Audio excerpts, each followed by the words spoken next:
ಹುಟ್ಟಿದರೆ ಕನ್ನಡ ನಾಡಲು ಹುಟ್ಟಬೇಕು, ಮೆಟ್ಟಿದರೆ ಕನ್ನಡ ಮಣ್ಣ ಮೆಟ್ಟಬೇಕು.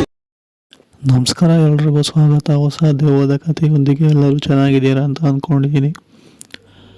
ನೀವೊಂದು ಕತೆ ಆಗಿರೋದು ಬಂದ್ಬಿಟ್ಟು Honnavalli road railway station. So ಇಲ್ಲಿ ಆಗಿರುವಂತಹ ಒಂದು ಇನ್ಸಿಡೆಂಟು. ಸೊ ಈ ಒಂದು ಹೊನ್ನವಳ್ಳಿ ರೋಡ್ ರೈಲ್ವೆ ಸ್ಟೇಷನ್ ಬರುವಂಥದ್ದು ತುಮಕೂರಿಂದ ಅರಸೀಕೆರೆ. ಯಾರ್ಯಾರು ಜಾಸ್ತಿ ಟ್ರಾವೆಲ್ ಮಾಡ್ತೀರಾ ಅವ್ರಿಗೆ ಆಲ್ಮೋಸ್ಟ್ ಈ ಒಂದು ಊರ ಬಗ್ಗೆ ಗೊತ್ತೇ ಇರುತ್ತೆ. ಸೊ ಈ ಒಂದು ಹೊನ್ನವಳ್ಳಿ ರೋಡ್ ರೈಲ್ವೆ ಸ್ಟೇಷನ್ ಅದ್ರ ಹತ್ರನೇ ಇರುವಂತಹ ಮನೆ ಅಂದರೆ ನನಗೆ ಈ ಒಂದು ಕಥೆನ ತಿಳಿಸ್ಕೊಟ್ಟಿರೋ ಬಂದ್ಬಿಟ್ಟು ವೈಷ್ಣವಿ ಅಂತ ಹೇಳಿ. ಸೊ ಇವ್ರ ಮನೆ ಆ ಒಂದು ರೈಲ್ವೆ ಸ್ಟೇಷನ್ ಹಿಂದೆನೇ ಇರುವಂಥದ್ದು. ಸೊ ಈ ಒಂದು ಘಟನೆ ಆಗಿರೋದು ಬಂದ್ಬಿಟ್ಟು ವೈಷ್ಣವಿ ಅವರ ಅಜ್ಜಿಯ ಜೊತೆ ಆಗಿರುವಂತಹ ಒಂದು ಘಟನೆ. ನೀವು ಒಂದು ವೈಷ್ಣವಿ ಅವರ ಮನೆಯಲ್ಲಿ ಇದ್ದಂಥದ್ದು. ವೈಷ್ಣವಿ ಅವರ ತಾಯಿ ಹಾಗೆ ಅವರ ಅಜ್ಜಿ 3 ಜನ ಇದ್ದಂಥದ್ದು. ಅದೇ ಸಮಯದಲ್ಲಿ ಆಗಿರುವಂತಹ ಒಂದು ಇನ್ಸಿಡೆಂಟು.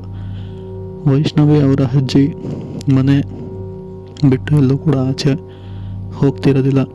ಬಟ್ ಹೀಗೆ ಒಂದಿನ ಅವ್ರ 3 ಜನರು ಕೂಡ ಹೊನ್ನವಳ್ಳಿ ರೋಡ್ ರೈಲ್ವೆ ಸ್ಟೇಷನ್ ಈ ಒಂದು ಜಾಗದಿಂದ ಅವರು ಟ್ರೈನ್ ಹತ್ತೋದಕ್ಕೆ ಸಲುವಾಗಿ ಹೋಗಿರ್ತಾರೆ. ಹಾಗೆ ಅವರು ಆ ಒಂದು ಹೊನ್ನವಳ್ಳಿ ರೋಡಿಂದ ಹೇಳಿ ಅರಸೀಕೆರೆಗೆ ಯಾವುದೋ ಒಂದು ಫಂಕ್ಷನ್ ಇದ್ದಂತಹ ಕಾರಣ 3 ಜನರು ಕೂಡ ಅಲ್ಲಿನ ಲೋಕಲ್ ಟ್ರೈನ್ನ ಹತ್ಕೊಂಡು ಅರಸೀಕೆರೆಗೆ ಬಂದು ಇಳ್ಕೊಂತಾರೆ.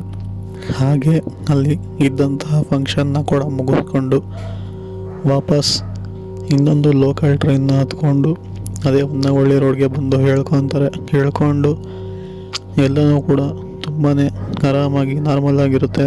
ಅದಾದಮೇಲೆ ಆ ಒಂದು ಅಜ್ಜಿ ಹಾಗೆ ವೈಷ್ಣವಿ ಹಾಗೆ ಅವರ ತಾಯಿ 3 ಜನರು ಕೂಡ ರೈಲ್ವೆ ಸ್ಟೇಷನ್ ಹಿಂದೆನೇ ಅವರ ಮನೆ ಇದ್ದಂತಹ ಕಾರಣ ನಡೆಸ್ಕೊಂಡೇ ಕರ್ಕೊಂಬರ್ತಾರೆ ಆ ಒಂದು ಅಜ್ಜಿನ. ಬಟ್ ನಡೆಯೋ ಸಮಯದಲ್ಲಿ ಅಜ್ಜಿಯವರು ಕೆಳಗಡೆ ಬೀಳ್ತಾರೆ. ಅಂದರೆ ಇನ್ನೇನು ರೈಲ್ವೆ ಸ್ಟೇಷನ್ ಮೆಟ್ಟಿಲು ಇಳಿದು ಆಚೆ ಹೋಗಬೇಕು ಅನ್ನೋಷ್ಟರಲ್ಲಿ ಕೆಳಗಡೆ ಬೀಳ್ತಾರೆ. ಸರಿ ಅಂತ ಹೇಳಿ ಅಲ್ಲಿದ್ದಂತಹ ಸುತ್ತಮುತ್ತ ಜನರು ಆ ಅಜ್ಜಿನ ಎದ್ದು ಕೂರಿಸ್ಬಿಟ್ಟು ಸ್ವಲ್ಪ ನೀರು ಕುಡಿಯೋಕ್ಕೆ ಕೊಟ್ಬಿಟ್ಟು ನಂತರ ಅಲ್ಲಿಂದ ಅವ್ರನ್ನ ನೀಟಾಗಿ ಕಳಿಸ್ಕೊಡ್ತಾರೆ. ಅದಾಗಿ ಸ್ವಲ್ಪ ದಿನಗಳವರೆಗೂ ತುಂಬಾ ನಾರ್ಮಲಾಗಿ ಇರುತ್ತೆ.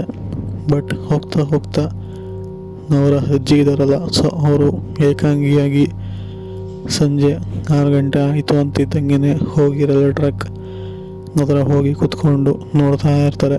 ಅಂದರೆ ಮನೆ ಬಿಟ್ಟು ಆಚೆ ಹೋಗ್ತಿರುವಂತಹ ಒಂದು ಅಜ್ಜಿ ಈಗ ಡೈಲಿ 6 ಗಂಟೆ ಆಯಿತು ಅಂದರೆ ರೈಲ್ವೆ ಟ್ರ್ಯಾಕ್ನ ಬಳಿ ನಿಂತ್ಕೊಂಡು ನೋಡ್ತಾ ಇರೋವಂಥದ್ದನ್ನ ವೈಷ್ಣವಿ ಹಾಗೆ ಅವರ ತಾಯಿ ಇಬ್ಬರು ಕೂಡ ಗಮನಿಸ್ತಾರೆ. ಬಟ್ ಇಲ್ಲಿ ಬೇಜಾರು ಕಳೆಯೋದಕ್ಕೆ ಹೋಗ್ತಾರೆ ಅಂತ ಹೇಳಿ ಅವರು ಕೂಡ ಅಲ್ಲಿ ಟ್ರೈನ್ ಸಂಚಾರ ಆಗ್ತಿರೋದಲ್ಲ ಅದನ್ನು ನೋಡ್ಬಿಟ್ಟು ಬೇಜಾರು ಕಳ್ಕೊಂಬರೋಣ ಅಂತ ಹೇಳಿ ಹೋಗಿರ್ಬೋದು ಅಂದ್ಕೊಂಡು ಸುಮ್ಮನೆ ಆಗ್ತಾರೆ.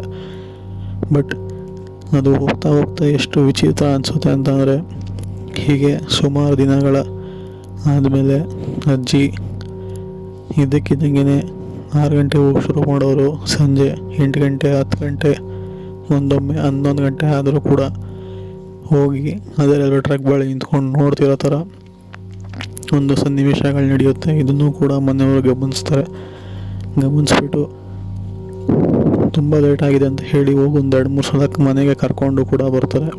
ಬಟ್ ಇದೆಲ್ಲ ಕಳೆದ್ರೂ ಕೂಡ ಇದು ದಿನನಿತ್ಯ ಕಂಟಿನ್ಯೂ ಆಗ್ತಾನೆ ಇರುತ್ತೆ. ಹೀಗೆ ಒಂದಿನ ಒಂದು ರೈಲ್ವೆ ಟ್ರ್ಯಾಕ್ ಬಳಿ ಮತ್ತೊಮ್ಮೆ ಅಜ್ಜಿ ಬಂದು ನಿಂತ್ಕೊಂಡಾಗ ಸೊ ಅಲ್ಲಿ ನಿಂತ್ಕೊಂಡು ಏನು ಮಾಡ್ತಾರೆ ಅಂತ ಹೇಳಿ ವೈಷ್ಣವಿ ಹಾಗೆ ಅವರ ತಾಯಿ ಕೂಡ ಅವ್ರನ್ನ ಹಿಂಬಾಲಿಸ್ಕೊಂಡ್ಬಂದು ನೋಡ್ತಾರೆ. ಆಗ ಅವರು ಗಮನಿಸೋಂತಹ ವಿಷಯನೇ ಆ ಅಜ್ಜಿ ಒಬ್ಬೊಬ್ಬರೇ ಮಾತಾಡ್ತಿರೋಂಥದ್ದನ್ನ ಅವರು ಗಮನಿಸ್ತಾರೆ. ಇದು ಹೆಂಗೆ ಒಬ್ಬೊಬ್ಬರೇ ಮಾತಾಡ್ತಾ ಇದ್ದಾರಲ್ಲ, ಯಾರೋ ಥರ ಮಾತಾಡ್ತಿದ್ದಾರೆ, ಸುತ್ತಮುತ್ತ ಯಾರೂ ಇಲ್ವಲ್ಲ ಅಂತ ಹೇಳಿ ಅವರು ಕೂಡ ಗಮನಿಸ್ತಾ ಇದ್ದಂಗೆ ಅವ್ರಿಗೆ ಒಂದು ದೃಶ್ಯ ಕಂಡು ಬರುತ್ತೆ. ಅದೇನಪ್ಪ ಅಂತಂದರೆ ಅಜ್ಜಿ ಮುಂದೆಗಡೆನೇ ಒಂದು ಕಪ್ಪಾದಂತಹ ನೆರಳು ಹಾರೋಗೋದನ್ನ ವೈಷ್ಣವಿ ಹಾಗೆ ಅವರ ತಾಯಿ ಇಬ್ಬರು ಕೂಡ ಗಮನಿಸ್ತಾರೆ. ಅದಾದಮೇಲೆ ಅಲ್ಲಿಂದ ಅಜ್ಜಿ ಹಿಂತಿರ್ಕೊಂಡು ವಾಪಸ್ ನಡ್ಕೊಂಬರೋದನ್ನು ಕೂಡ ಗಮನಿಸ್ತಾರೆ. ಇವರು ಕೂಡ ಅಲ್ಲಿಂದ ಓಡೋಗಿ ಹೌಚ್ಕೊತಾರೆ. ನಂತರ ನಾವೊಂದು ಅಜ್ಜಿ ಮನೆಗೆ ಬಂದು ಒಳಗಡೆ ಹೋಗಾದ್ಮೇಲೆ ಇವರು ಕೂಡ ಮನೆ ಒಳಗಡೆ ಹೋಗ್ತಾರೆ. ಹೋಗಿ ಆ ಒಂದು ಅಜ್ಜಿನ ನೀನು ಯಾಕೋ ಸರಿ ಬರ್ತಿಲ್ಲ, ಇಲ್ಲೇನೋ ತೊಂದರೆ ಇದೆ ಅಂತ ಹೇಳಿ ಬೆಳಗ್ಗೆನೆ ಎದ್ದು ಆ ಒಂದು ಅಜ್ಜಿನ ದೇವಸ್ಥಾನಕ್ಕೆ ಕರ್ಕೊಂಡೋಗಿ ಅವ್ರಿಗೆ ತೀರ್ಥ ಎರಚಿಸಿ ಕೊನೆಗೆ ನೀರು ಹಾಕಿಸಿ ಹಾಗೆ ತಾಯ್ತಾನೂ ಕೂಡ ಕಟ್ಟಿಸ್ಬಿಟ್ಟು ಅವ್ರನ್ನ ಮನೆ ಬಿಟ್ಟು ಆಚೆ ಎಲ್ಲೂ ಕೂಡ ಕಳ್ಸೋದಕ್ಕೆ ಇವರು ರೆಡಿ ಇರೋದಿಲ್ಲ. ಸೊ ಇದು ಆ್ಯಕ್ಚುಲಿ ನಡೆದಿರೋವಂಥ ಒಂದು ಇನ್ಸಿಡೆಂಟು. ಅವ್ರು ಹೇಳಿರೋ ಪ್ರಕಾರ ನಿಮ್ಗೇನು ಅನ್ನಿಸ್ತು ಈ ಒಂದು ಕತೆ ಅಂತ ಹೇಳಿ ಕಾಮೆಂಟ್ ಸೆಕ್ಷನಲ್ಲಿ ತಿಳಿಸ್ಬೋದು. ಹಾಗೆ ವಿಡಿಯೋ ಇಷ್ಟ ಆಗಿದ್ರೆ ಲೈಕ್ ಮಾಡ್ಕೊಳ್ಳಿ. ನಮ್ಮ ಚಾನಲ್ನ ಸಬ್ಸ್ಕ್ರೈಬ್ ಆಗಿಲ್ಲ ಅಂತಂದರೆ ಈ ಕೂಡಲೇ ಸಬ್ಸ್ಕ್ರೈಬ್ ಕೂಡ ಮಾಡ್ಕೊಳ್ಳಿ. ಸೊ ಸಿಗೋಣ ಮತ್ತೊಂದು ಸಾಧ್ಯವಾದ ಕಥೆಯೊಂದಿಗೆ ನೆಕ್ಸ್ಟ್ ವಿಡಿಯೋದಲ್ಲಿ. ಅಲ್ಲಿವರೆಗೂ ನೀವು take care. Good bye friends. Bye ಬಾಯ್.